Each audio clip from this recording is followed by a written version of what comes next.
ડોક્ટરને જઈને પૂછે, મહારાજ સાહેબ ભૂખ લાગે તો શું કરીએ, ભૂખ લગાડવા માટે શું કરીએ? બીજો વર્ગ છે એવો વિચારે છે, મહારાજ આ ભૂખ લાગે તો શું કરીએ? એની પાસે કઈ છે નહીં, ભૂખ લાગે એની પાસે ખાવાનું નથી, એના પાસે ખાવાનું છે તો એને ભૂખ લાગતી નથી. એક વાત ચોક્કસ છે ભાઈ, તમારું ઘર રાચ રચીલું બનાવો, એમાં 1 લાખ રૂપિયાનો બેડ બનાવો, તમે સુંદર મજાની સૈયા તૈયાર કરો, પણ નીંદર તો ઈશ્વર આપે ને ત્યારે જ થાય ભાઈ, એ વેચાતી નથી મળતી. 56 ભોગ તૈયાર કરો, પણ ભૂખ તો ઈ કહે છે અહમ વૈશ્વા નરો ભૂતવા પ્રાણીનામ દેહમાશ્રિત, હું અંદર બેઠો છું વૈશ્વાનરના રૂપમાં. એ ભૂખ લગાડે તો જ થાય ભાઈ.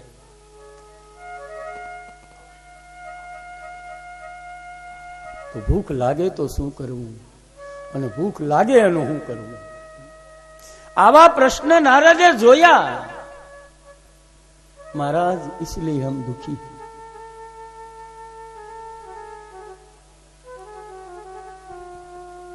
कोई तन दुखी कोई मन दुखी, धन बिन रहत उदास, थोड़े थोड़े सब दुखी, सुखी राम के दास, जो देखे सो दुखिया बार, सुखिया कोई कहाँ सुख है? हम भी दुखी, आप भी दुखी, तो कहाँ सुख ढूंढेंगे? वो सुख केवल हरि कथा में है, वो सुख केवल सत्संग में है.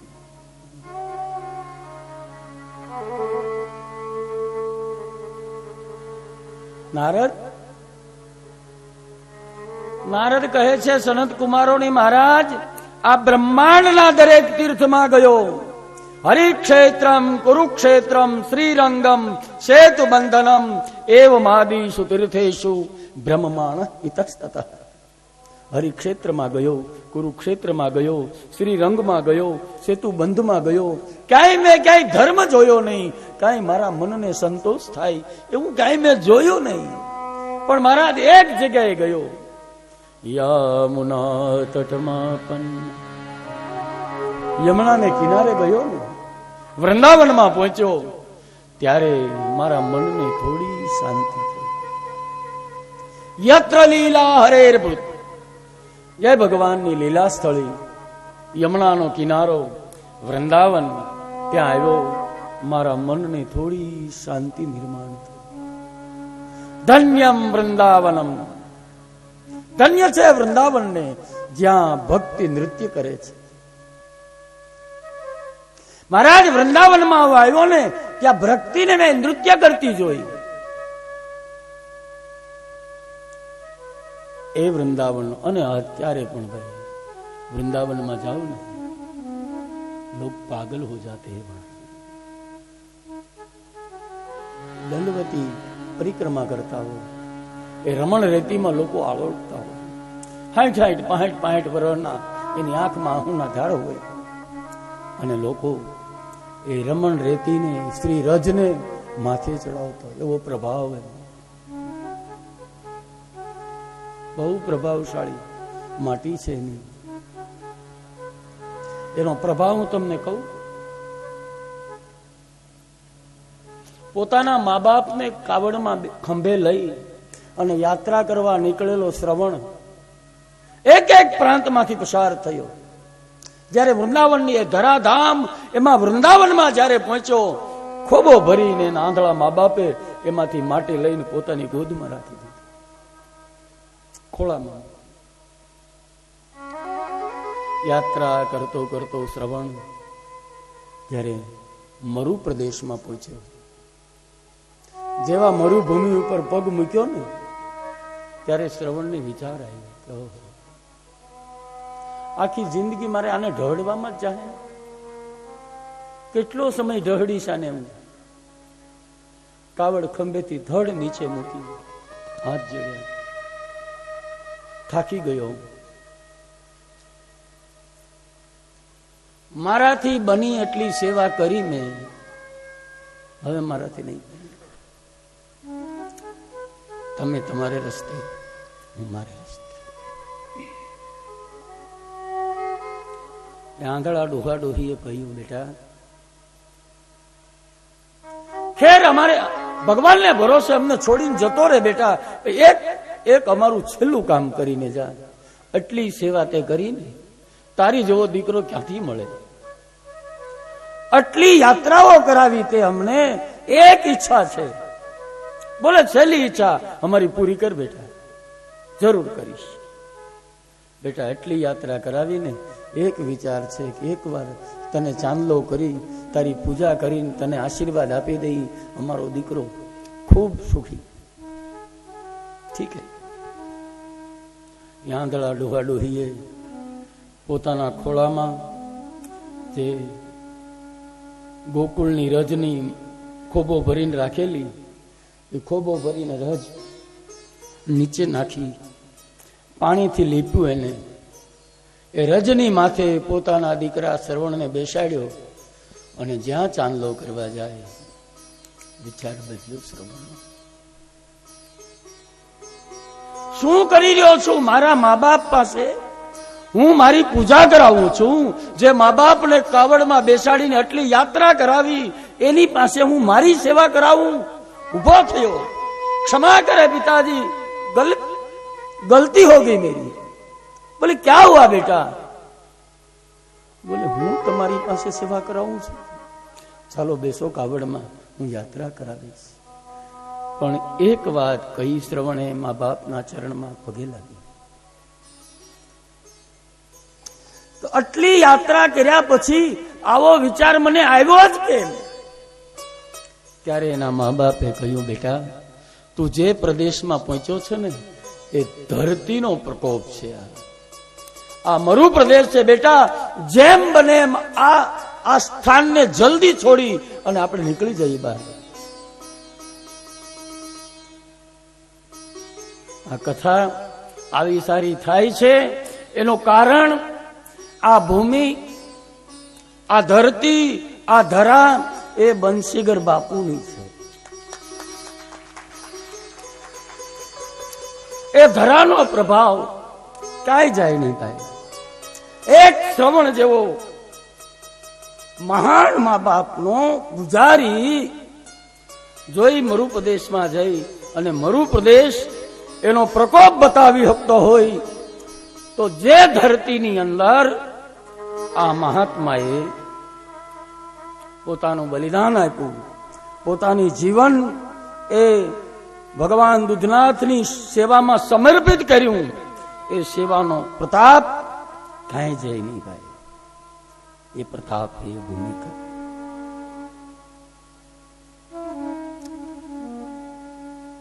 તો ધરતીનો પ્રતાપ નારદ કહે છે મેં વૃંદાવનમાં જોયો મહારાજ, ત્યાં ભક્તિ આવી રીતની મેં જોઈ. ધન્યમ વૃંદાવનમ તેના ભક્તિ નૃત્યતી યત્ર ચ. એટલે ધન્ય છે વૃંદાવનની માટીને કે જ્યાં ભક્તિ મહારાણી નૃત્ય કરે છે. યત્ર યત્ર હરે કથા, જ્યાં જ્યાં ભગવાનની કથા હોય ને ત્યાં પણ ભક્તિ મહારાણી આવી અને નાચે છે, નાચે છે. અને हमारा अनुभवनी बात कहूं, वो नाचते थे. आइए थोड़ी देर के लिए उसको नचाते हुए.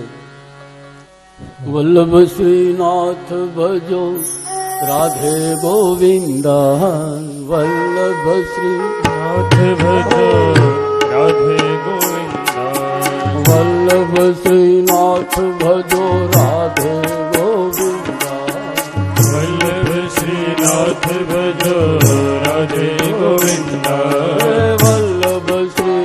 ભજો રાધે ગોવિંદા વલ્લભ શ્રીનાથ ભજો રાધે ગોવિંદા દ્વારિકાના નાથ ભજો રાધે ગોવિંદા દ્વારિકાના નાથ ભજો રાધે ગોવિંદા વલ્લભ શ્રીનાથ ભજો રાધે ગોવિંદા વલ્લભ શ્રીનાથ ભજો રાધે ગોવિંદા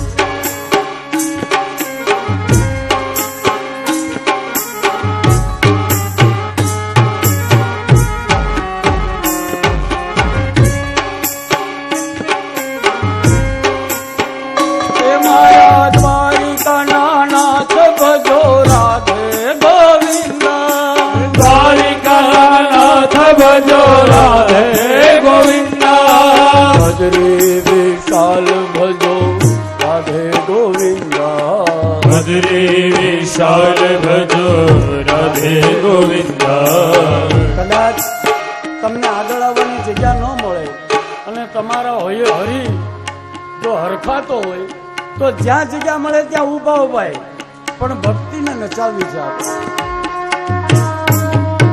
આપણે ભાઈ મીરા નાથ ભજો રાધે ગોવિંદા મીરા નાથ ભજો રાધે ગોવિંદા ભદ્રી વિશાલ ભજો રાધે ગોવિંદા ભદ્રી વિશાલ ભજો રાધે ગોવિંદા ભદ્રી વિશાલ ભજો રાધે ગોવિંદા ભદ્રી વિશાલ ભજો રાધે ગોવિંદા મારા નરસૈયા નાથ ભજો રાધે ગોવિંદા નરસૈયા નાથ ભજો રાધે ગોવિંદા હરિ બોલ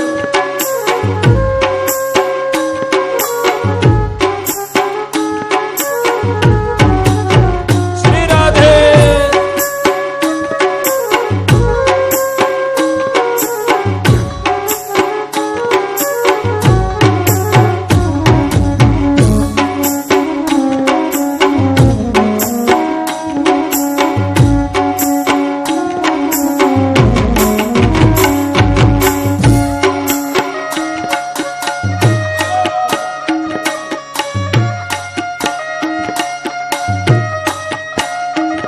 હરિ બોલ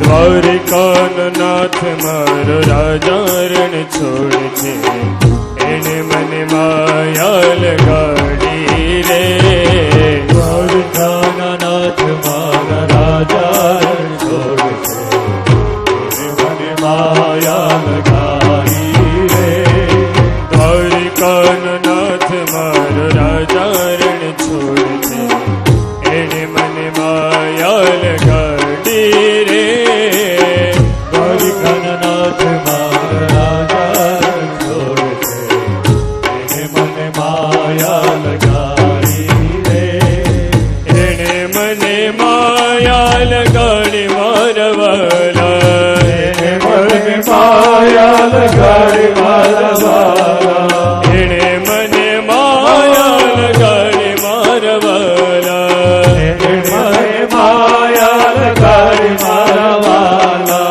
વાલે મને માયા લગાડી રે વાલે મને માયા લગાડી રે વાલે મને માયા લગાડી રે વાલે મને માયા લગાડી રે મીરાનો માધવ ગિરધર ગોપાલ છે એને મને માયા લગાડી રે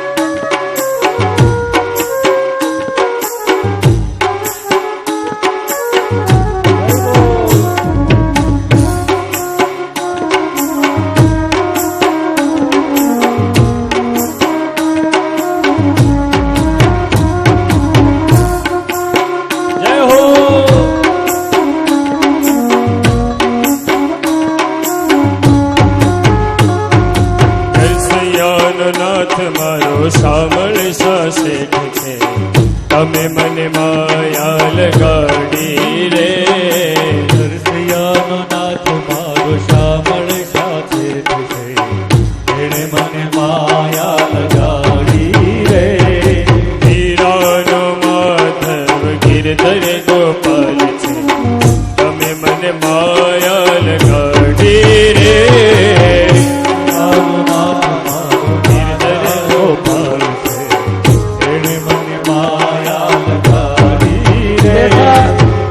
બેઠા છે એને તાળી પાડીને ગાવાનું છે બેઠા નથી રહેવાનું દોનો હાથ ઉપર કરજે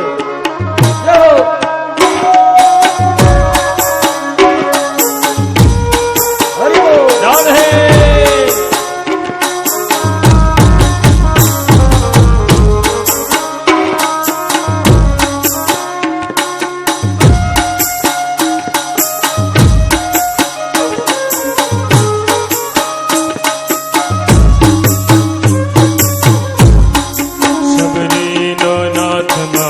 અયોધ્યાનો રામ છે એણે મને માયા લગાડી રે શબરીનો નાથ મારો અયોધ્યાનો રામ છે એણે મને માયા લગાડી રે એણે મને માયા લગાડી મારા વાલા મને માયા લગાડી મારા વાલા ભલે મને માયા લગાડી મારા વાલા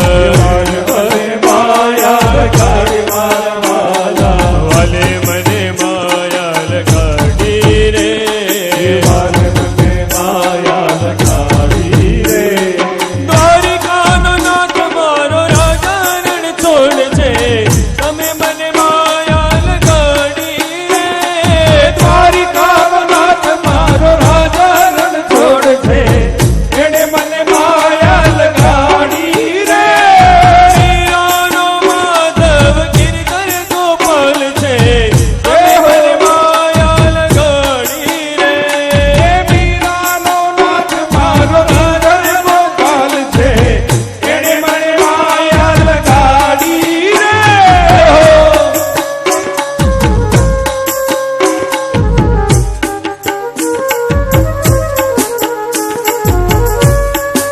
શ્રી રાધે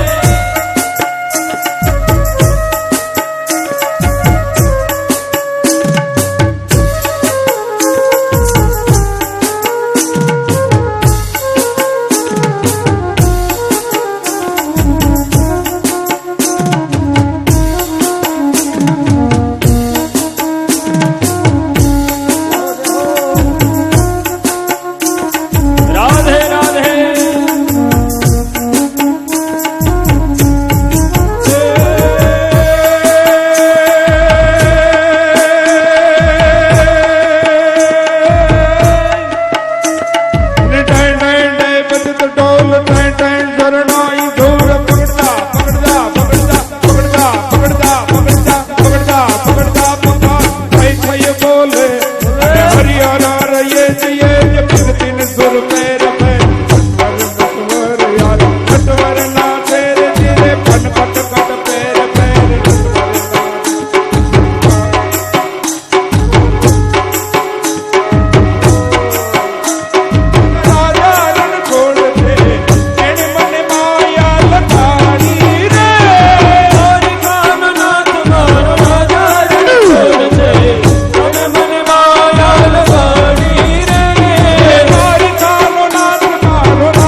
નરસિંહ વાગે સોતા જાગે ને કાયર ભાગે કામ પડે નરસિંહ વાગે સોતા જાગે કાયર ભાગે કામ પડે ધગધગતી ધરતી પોચો કોઈ વિનાશ કરતી જલ્દી તાજા નવ્યોય માયા કોઈ સુરવીર ના ધોડન દે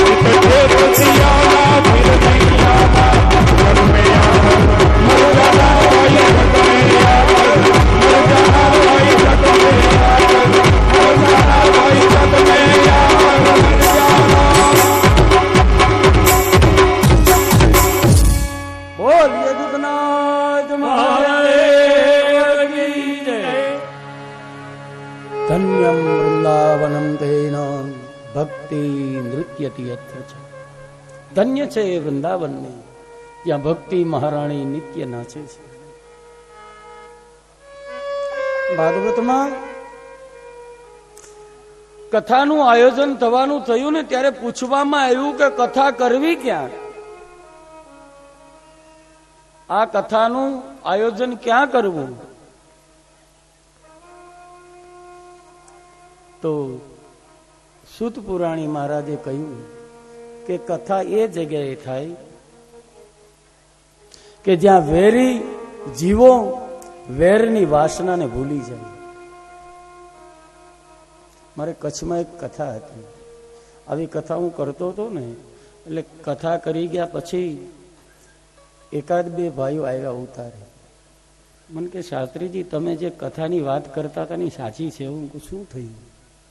મને કે આપણે કથા ચાલે છે ને ત્યાં કૂતરું બેસે છે અને કૂતરાના ખોળામાં બિલાડું બેઠું હતું. કથા એને જ કહેવાય કે જ્યાં વેરી જીવો વેરની વાસનાને ભૂલી જાય. कथा मेरे बहन भाई मैं इसलिए ये बात दोहरा रहा हूं कि અહીંયા આવ્યા પછી આ કથાનું એટલું સરસ આયોજન કર્યા પછી એટલા લોકો કથા સાંભળતા હોય, એટલા લોકો અહીં મહાપ્રસાદ લેતા હોય, અને જો આ બંસીગર અને દૂધનાથના નામે થતું હોય અને આપણે માણસ થઈ અને જો વેરની ભાવનાને નહીં ભૂલીએ ને તો આ કથાનો કોઈ મતલબ નથી. भूल जाए सब, पीछे की बात को भूल जाओ और आगे की सोचो. और मुझे विश्वास है, અને આથી મોટો વિશ્વાસ મારા ગામમાં ન હોય તો ક્યાં હોય?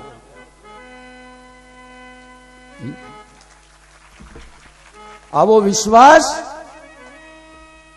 મને છે અને મને ભરોસો છે કે મારા વિશ્વાસનો લોકો ભંગ નહીં કરે.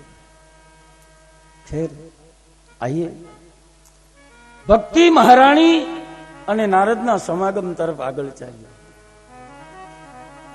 નારદ કહે છે હું ફરતો ફરતા વૃંદાવનમાં આવ્યો, વૃંદાવનમાં ભક્તિને જોઈ મેં, પણ નારદ કહે છે એક સ્ત્રી ઊભી છે, બાજુમાં બે ત્રણ સ્ત્રીઓ એની સેવા કરે છે. દૂરથી જોયું ને તો કોઈ બે વૃદ્ધ પુરુષો પડેલા હતા. નારદને હું ઈ રસ્તે ચાલ્યો પણ મને એમ થયું બાયુ માણે બેઠા ત્યાં મારે સંતે ક્યાં જવું, એટલે મેં રસ્તો બદલાવ્યો. પણ મેં જ્યાં માર્ગ બદલાવ્યો ને ત્યાં પેલી સ્ત્રી મને જોઈ ગઈ. જોયો એટલું નહીં, એ બેઠેલી સ્ત્રી સેવા જેની થતી હતી એ સ્ત્રી ઊભી થઈ, બે હાથ ઊંચા કરીને બૂમ મારી, ભો ભો સાધુ ક્ષણમ તિષ્ઠ, હે સાધુ ઉભા રહો. હું ઉભો રહી ગયો. મચ્ચિંતામપી નાશય, હું દુઃખી છું, મારા દુઃખનું નિવારણ કરતા જાઓ. ભો ભો સાધુ ક્ષણમ તિષ્ઠ મચ્ચિંતા વિનાશય દર્શનમ તવ લોકસ્ય સર્વથા અઘરમ પરમ. તમારી જેવા મહાત્માનું દર્શન કરીએ ને તોય અમારા પાપ બળીને ભસ્મ થાય. મહારાજ આપ પધાર્યા છો, નજીક આવો ને મારા દુઃખનું નિવારણ કરો. નારદ કહે છે પછી તો હું નજીક ગયો. નજીક જઈને મેં પૂછ્યું, કાશીત્વમ, કોણ છે? કા વિમોચે મામ નાર્યા કા પદ્મલોચના. હે કમળના પત્ર સમાન નેત્રવાળી દેવી, આપ કોણ છો? આ પડેલા વૃદ્ધ કોણ છે? દેવીએ હાથ જોડીને કહ્યું, મહારાજ થોડી વાર ઉભા રહો ને, મારી કથની બતાવું તમને. હાથ જોડીને ઉભેલી સ્ત્રી કહે છે, અહમ ભક્તિ તિખ્યાતા ઇમો મેં તનયો મતો જ્ઞાન વૈરાગ્ય નામાનો કાલ યોગે નજર જર. મહારાજ મારું નામ ભક્તિ. આ બે પડ્યા છે ને વૃદ્ધો મારા દીકરા છે. મહારાજ દુઃખી એટલે છું કે ઘટના એવી ઘટવી જોઈ કે માં વૃદ્ધ હોય અને દીકરા યુવાન હોય, પણ મહારાજ આજ મારા દીકરા વૃદ્ધાવસ્થાને પહોંચી ગયા અને હું જુવાન છું.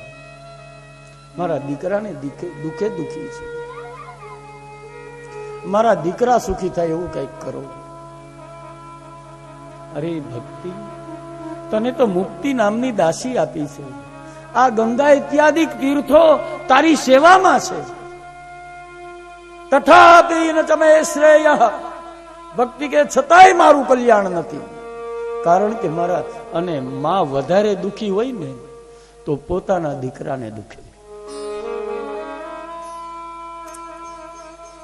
મને કહેવા દો કે સોનાને હિંચકે બેસાડીને તમારી માની સેવા કરો, પણ નાનો દીકરો, એનો નાનો દીકરો અથવા મોટો દીકરો, એની પરિસ્થિતિ થોડી નબળી હોય ને તો માનું લક્ષ્ય એ હોનાને હિલોળે નહીં હોય. એનું લક્ષ્ય પોતાનો દીકરો દુખી છે ને ત્યાં છે, કારણ કે એ માં છે. આજ ભક્તિના બંને દીકરા દુઃખી, તો ભક્તિનું લક્ષ્ય ભગવાનને બોલાવવાનું નથી, ભક્તિનું લક્ષ્ય પોતાના દીકરાને સુખી કરવાનું છે. મહારાજ મારા દીકરા સુખી થાય એવો માર્ગ બતાવો. નારદે કહ્યું, અયમ હિ યુગ ધર્મો હિ વર્તતે કશ્ય દૂષણ. આ યુગ પરિવર્તન છે. આ કળયુગ એ આવ્યો ને, પરિણામે દેવી ભક્તિ તો બધા કરે છે, પણ તારા બે દીકરા છે જ્ઞાન અને વૈરાગ્ય, એની સામું કોઈ જોતું નથી. આપણને જ્ઞાનની વાત ગમતી નથી, આપણને વૈરાગ્ય પચતો નથી.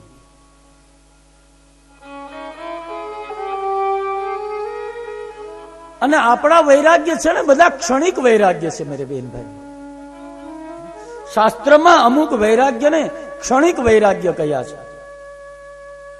એમાંનો એક સ્મશાનનો વૈરાગ્ય. સ્મશાનમાં આપણે જઈએ ને, ડાઘુ બધા ગયા હોય અગ્નિદાહ કરવા માટે, એ ચિતા ખડકી દે, પછી ચિતાને આગ લગાડી દે, એ એનું શરીર બળતું હોય, ત્યારે આવેલો સમાજ શું વાતું કરતો હોય. આપણી હારે રહેલો, આપણી હારે મોટો થયો, આપણી હારે ભણ્યો, આપણી હારે ખેતી કરી, આ જતો જ નહીં અને કાલ આપણે જતું રહેવાનું. આવી વાત કરનારા આપણે, ત્યારે આપણને એમ થાય કે વૈરાગ્ય આપણામાં ભારો ભાર બેસી ગયો છે. પણ વાત એ છે કે એ સમય એવો છે કે ત્યાં ઈ સિવાય બીજી કોઈ વાત કરાય નહીં. પણ એ વાતો થતી હોય ને ત્યારે અમે તો ત્યારે ઓબ્ઝર્વ કરતા હોઈએ કે હવે કદાચ આ માણસ અહીંથી ઘરે નહીં જાય, જુનાગઢનો રસ્તો વાપી લે અહીંથી, હવે આને લાગી ગઈ છે. પણ શું ખબર, ઘરે આવે નાઈને એક રકા બી ચા ઠપકારી દે ને તો ઓલો વૈરાગ્ય બધો બાષ્પીભવન થઈ જાય. એ સ્મશાનનો વૈરાગ્ય એક ક્ષણિક વૈરાગ્ય છે. બીજો કથાનો વૈરાગ્ય એક ક્ષણિક વૈરાગ્ય છે. અહીં કથામાં જે બેઠા હોય, કથા કહેવાતી હોય ત્યારે અંતરથી નક્કી કરી લઈએ આપણે હવે આમ જ કરવું છે. કોને ખબર ક્યાંક અમારી ભૂલ એવી હશે કે એ કથાને તમારી અંદર જળની જેમ સ્થાપિત નથી કરી શકતા. કથામાંથી બહાર નીકળ્યા અમારે એક મહાત્માજી એવું કહેતા કે પ્રહલાદભાઈ આ તો કથા છે, કારડિયાના વિવાહ અને એરડિયાના દીવા, સવારે જુઓ તો ઈવા ને ઈવા, કાંઈ ફરક પડે નહીં. અખો કે આનું કરવું કેમ, આ એટલાય વર્ષે પાછું એમનું એમ. પાછા આવી કથા કરવા આવીએ ને જોઈને એને માથા હોય ભાઈ, કાંઈ ફરક ન પડ્યો હોય. આપણે સુધરી નથી જવું ભાઈ. મારો કહેવાનો કોઈ એવો ભાવ પણ નથી, પણ ચારાની ફરક પડશે ને તો એ દૂધનાથ દાદો નોંધ લેશે ભાઈ. આજ કથાનો પ્રભાવ આ જ છે. એ તમે કંઈક સુધરશો ને તો તમારા પિતૃ રાજી થશે. લ્યો, બાકી હાહુ વહુની જ રોજ આની આ માથાતૂર રહી તો એને કથા કાંઈ નહીં કરી હતી. કઈક ફરક પડવો જોઈએ, કઈક ફરક. પણ અમને તો ઘણી ટપાલું આવે છે, વિદેશોમાંથી ટપાલ આવે. શાસ્ત્રીજી તમે આ વાત કહીને ગયા એ અમારા પરિવારે સ્વીકારી લીધી, અને જે વસ્તુ અમારામાં નહોતી એ અમારા ઘરમાં આવીને અમે બહુ સુખી છીએ. બસ એક પત્ર આવો આવશે ને તોય મને એમ થશે કે ભલે દિલથી કથા કરી, એક માણસે તો સ્વીકારી. કઈક લેજો આમાં. નહીતર એક કથા થઈ ગયા પછી એક માળી છેલ્લે દિવસે આવ્યા, મને કે લ્યો દાદા દક્ષિણા. દક્ષિણા શું છે માળી? આ બધા ધરે એમ ધરી દો. મને કે ના ના, સંકલ્પ કરાવો. એનો કરાવું? મને કે તમે સાધુ બ્રાહ્મણ કથાઓ કરતા હોય અને અમે સાધુ બ્રાહ્મણ નું થોડું લઈએ. એ કથા સાંભળેલી પાછી આપી જાય લોકો. એ કથા સાધુ બ્રાહ્મણ ની લેવાય, એ સંભળાય એટલું નહીં, એને જીવનમાં ઉતારાય. અને ઉતારજો તમે, મને વિશ્વાસ છે.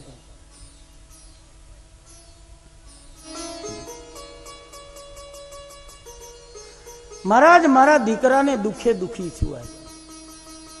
ભક્તિ કહે છે નારદ આની વ્યવસ્થા કરો કઈ. મારા દીકરા યુવાન, હું છો વૃદ્ધ થઈ જાઉં, મને કોઈ પસ્તાવો નથી, પણ મારા દીકરા યુવાન બને એવો પ્રયત્ન કરો. અને નારદજીએ પ્રયત્ન કર્યો જ્ઞાન અને વૈરાગ્યને જગાડવા માટે. એના કાનમાં વેદના મંત્ર બોલ્યા, ગીતાનો પાઠ કર્યો, અનેક શાસ્ત્રો બોલ્યા, ઉપનિષદોના મંત્ર બોલ્યા. જ્ઞાન અને વૈરાગ્ય થોડા સળવળ્યા પણ જાગ્યા નહીં. નારદે કહ્યું, અહો નિદ્રા કથમ યાતિ, એટલી બધી આને નીંદર કેમ આવે છે? અને સનત કુમારોને કહે છે મહારાજ એ જ્ઞાન અને વૈરાગ્ય અને ભક્તિના દુઃખે આ શૂન્ય ચિત્ત થઈ ગયો છું, હવે બતાવો એના માટે શું કરવું. અને મહારાજ હું જ્યાંથી નીકળ્યો એને જગાડીને ત્યારે આકાશવાણી એમાં કહ્યું કે કોઈ સત્કર્મ કરો. અને સત્કર્મ શું કર્યું, શું કરવું એ મારા મગજમાં બેસતું નથી મહારાજ. સત્કર્મ તો કહ્યું પણ શું કરવું? સત્કર્મ આકાશવાણીએ કહ્યું, શું કરવું ખબર નથી પડતી. સનત કુમારોએ નારદને બતાવ્યું, નારદ ઉપાયમ સુખ સાધ્યોયમ વર્તતે પૂર્વૈવ. આ તો બહુ સુખ સાધ્ય ઉપાય છે. આનો તો રસ્તો તમે જાણો છો, હું જાણું. બોલે હા. એ નારદ બ્રહ્માએ તમને 4 શ્લોક કહ્યા હતા? બોલે જી. એ 4 શ્લોક તમે વેદ વ્યાસને બતાવ્યા? બોલે જરૂર બતાવ્યા. એ વેદ વ્યાસે એમાંથી 18,000 કર્યા અને ભાગવત રૂપી એક ગ્રંથ તૈયાર કર્યો. એ ભાગવત સપ્તાહનું આયોજન કરો નારદ. ભક્તિ, જ્ઞાન અને વૈરાગ્ય એ બધાયની સ્થાપના થઈ જશે. કરો યજ્ઞ. કુત્ર કાર્યો મયા યજ્ઞ. ક્યાં કરું આ યજ્ઞ? ક્યાં કરવો મારે? સનત કુમારોએ કહ્યું, નારદજી આ યજ્ઞ તમે ગંગાને કિનારે કરો. આનંદ નામનો તટ છે, ગંગાનો કિનારો છે, ત્યાં દિવ્ય યજ્ઞ કરશો. અનેક ઋષિ મુનિઓને બોલાવશો ને એટલે તમારું કલ્યાણ થશે. ભક્તિ દેવીની સ્થાપના માટે નારદજીએ કહ્યું. ભક્તિએ બહુ એક વાત બહુ નારદને સરસ બતાવી કે મહારાજ ઉત્પન્ના દ્રવિડેશાહમ બુદ્ધિમ કર્ણાટકે ગતા કત્વિત ક્વચિત મહારાષ્ટ્રે ગુર્જરે જીર્ણતામ ગતા. ભક્તિ કહે છે મારું મહારાજ, મારું ઉત્પત્તિ સ્થાન નારદ તમને કહું ને તમને આશ્ચર્ય થશે. ઉત્પન્ને દ્રવિડેશાહમ. દ્રવિડ યાને દક્ષિણમાં ભક્તિનો જન્મ થયો. વૃદ્ધિમ કર્ણાટકે ગતા. કર્ણાટકમાં હું આવીને ત્યાં હું થોડીક મોટી થઈ. મહારાષ્ટ્રમાં આવીને હું ક્યાંક ક્યાંક રહી. ભક્તિ હાલતી થઈ ને જયારે જન્મી દક્ષિણમાં, કર્ણાટકમાં મોટી થઈ, મહારાષ્ટ્રમાં ક્યાંક ક્યાંક રહી, ગુજરાતમાં આવીને તો ભક્તિ કે હું ઘરડી થઈ ગઈ. આપણા ગુજરાતીઓ પર એક ભક્તિનો આરોપ છે. હું ગુજરાતમાં ઘરડી થઈ ગઈ અને ગુજરાતીઓની જાજે ભક્તિ ઘરડી છે.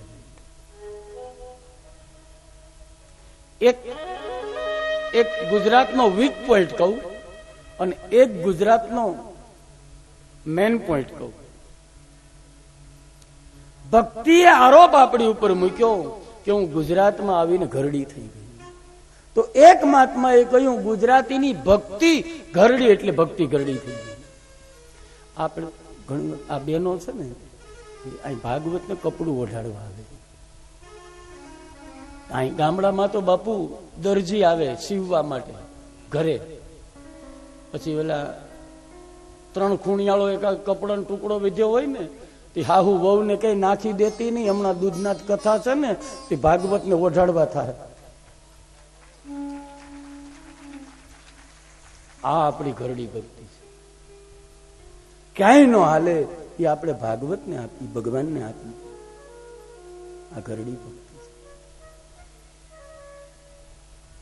4-5 જણા 8-10 જણા ઉભા હોય ત્યાં આપણે ખીચામાં હાથ નાખી બધા ભાળે ને એમ 10નો સિક્કો આમ ફેંકીએ છીએ ભગવાનની સામે. ગોલક રાખ્યું હોય એમાં ન નાખે, આમ ફેંકે. હું ઘણી વાર એમ કહું, અમારા મુંબઈ વાળાને હું ખાસ કહું કે તમે લોકલ ટ્રેનમાં જાઓ ક્યારેક તમારા ફેમિલીને લઈને, તમારું બૈરું હારે હોય અને એ અમારે આવ્યા હતા મુંજા, તમે લોકલ ટ્રેનમાં જઈ બાપુ ત્રાસ થઈ જાય. એ લોકલમાં આપણા ઘરવાળાની હારે આપણે બેસવા જઈ અને એમાં કોઈ પુરુષ એ ધક્કાધક્કીમાં કોઈ પુરુષનો ધક્કો આપણી ઘરવાળીને લાગે, આપણે લાલ ચોળ થઈ જઈ. વાળતો નથી, બૈરાઓને ધક્કા મારે. હું ને તમે સંસારી માણસો, આપણી બૈરુને કોકનો ધક્કો લાગે તો લાલ ચોળ થઈ જાય. તો લક્ષ્મી તો વિષ્ણુના પત્ની છે, એને ખીચામાંથી કાઢીને આમ ફેંકો છો, બોલ્યો કેવો લાલ થતો હોય.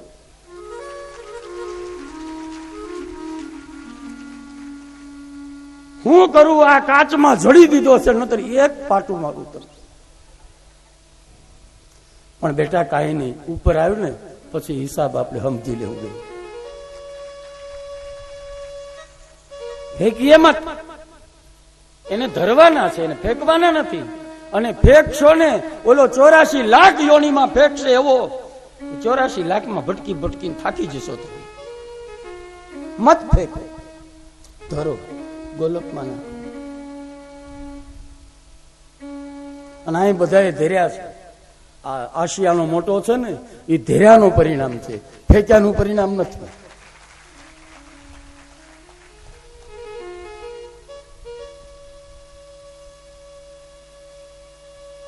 ધરો ફેંકો.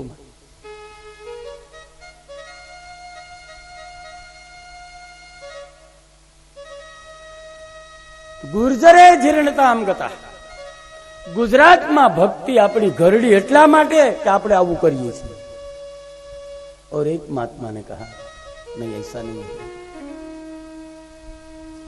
ભક્તિએ એમ કહ્યું છે કે હું દક્ષિણમાં જન્મી, જન્મ્યા પછી હું કર્ણાટકમાં થોડી મોટી થઈ ગઈ, મહારાષ્ટ્રમાં આવીને તો કોક લોકો મને હંગરતા હતા, પણ મને જયારે વૃદ્ધાવસ્થા આવી ગઈ ત્યારે એમ થયું કે હવે ક્યાં જાઉં તો મને સાંભળશે, લોકો સંભાળશે.